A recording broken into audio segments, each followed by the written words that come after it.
Welcome to Luca and Miguel. Enjoy the video. You start by signing into the Microsoft account that's linked to the Xbox profile you want to remove.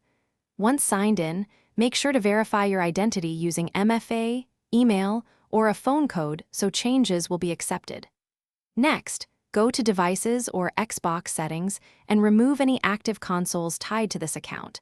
This prevents device locks. Doing these steps first avoids data conflicts and gives you the necessary permissions to continue to account-level removal. Now remove the Xbox profile itself and unlink the gamer tag from the Microsoft account.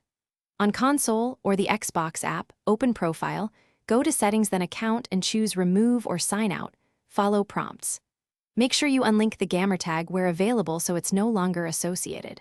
Also, export or confirm cloud saves and backed up data because removal can affect access.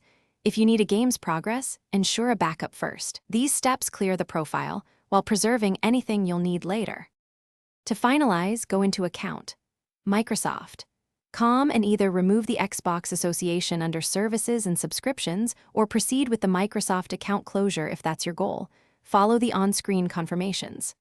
Once done, sign out everywhere and restart consoles and apps to let changes propagate.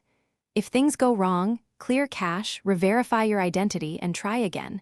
If stuck, contact Microsoft support. This ensures the unlink completes and prevents residual sign-in or ownership problems on your devices. Thanks for watching and please subscribe. It's the best investment you'll ever make.